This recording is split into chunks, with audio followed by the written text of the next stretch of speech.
Hello, welcome to Sonography-radiology training channel. This series of videos is about basic radiology learning for beginners and non-radiologists. This is the third video in this video series with title of Familiarity with Imaging Modalities Part 3.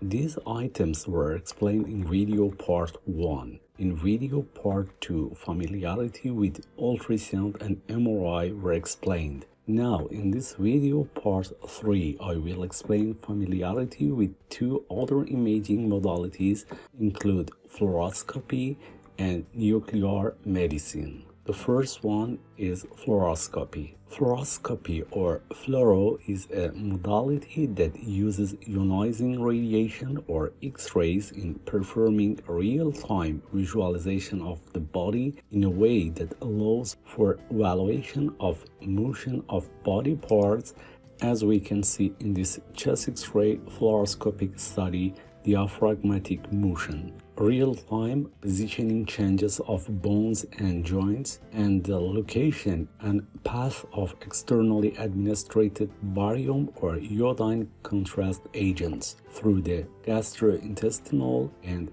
genitourinary tracts and blood vessels. As we can see in this fluoroscopic barium swallow study, the path of barium contrasts through the upper esophagus. And also in this fluoroscopic renal angiography, we can see the position of the catheter in renal arteries and aorta and contrast secretion through urinary tracts, and incidentally finding that is a duplex pielocalicial system with separate ureters. Images can be viewed as they are acquired on video screens and captured as either a series of static images or motion videos, as we saw in this fluoroscopic angiographic video. Fluoroscopy requires an X-ray unit specially fitted to allow for controlled motion of not only the X-ray tube but also the imaging sensor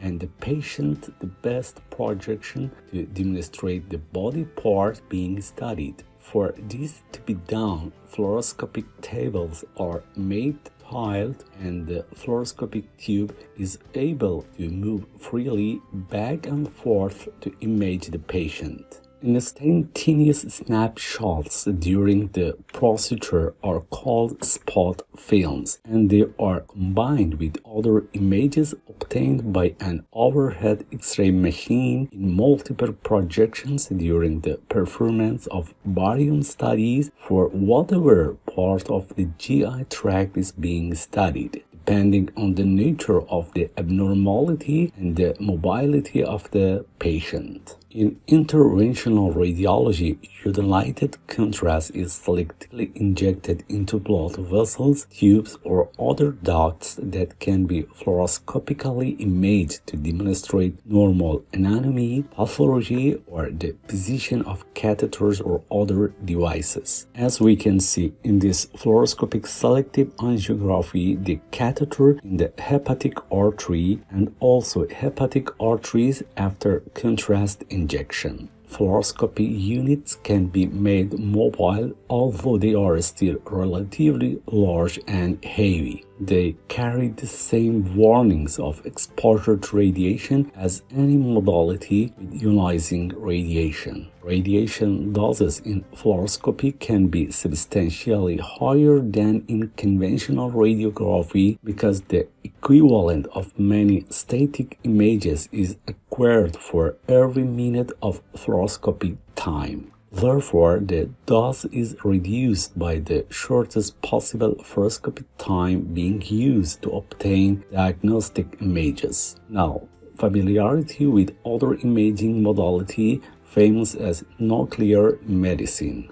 A radioactive isotope or radioisotope is an unstable form of an element that emits radiation from its nucleus and it decays. Eventually, the end product is a stable non-radioactive isotope of another element. radioisotopes can be produced artificially, most frequently by neutron enrichment in a nuclear reactor or in a cyclotron, or may occur naturally. Naturally occurring radioisotopes include uranium and thorium. Most radioisotopes used in medicine are produced artificially. Radiopharmaceuticals are a combination of radioisotopes attached to a pharmaceutical that has binding properties that allow it to concentrate in certain body tissues, for example, the lungs, thyroid, or bones. Radioisotopes used in clinical nuclear medicine are also referred to as radionuclides, radiotracers, or sometimes simply tracers.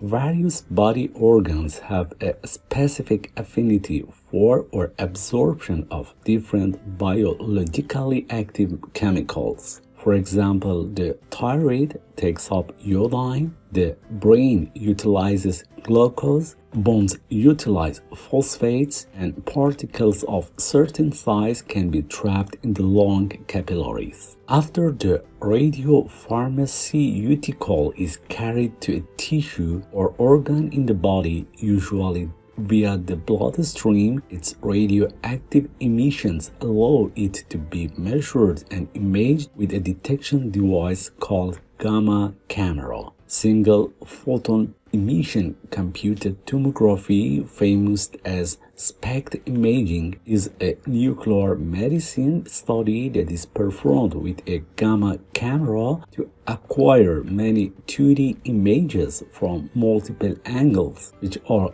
then reconstructed by computer into a 3D dataset that can be manipulated to demonstrate thin slices in any projection. To acquire SPECT scans, the gamma camera rotates around the patient. Positron emission tomography or PET scans operate on a molecular level to produce 3D images that depict the body's biochemical and metabolic processes. They are performed with a positron or positive electron producing radioisotope attached to a targeting pharmaceutical.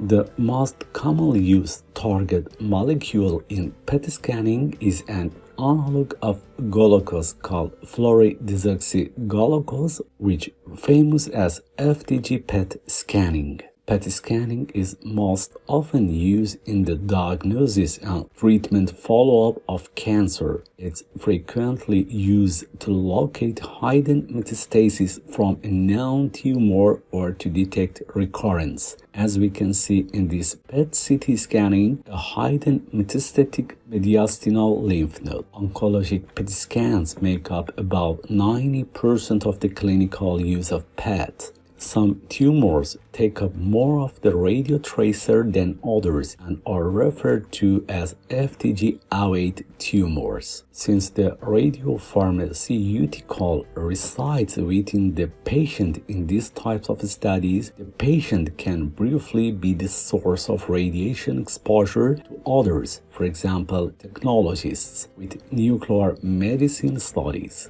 To limit exposure to others, the principles include decreasing the time in proximity to the patient, increasing the distance from the source or the patient, and appropriate shielding.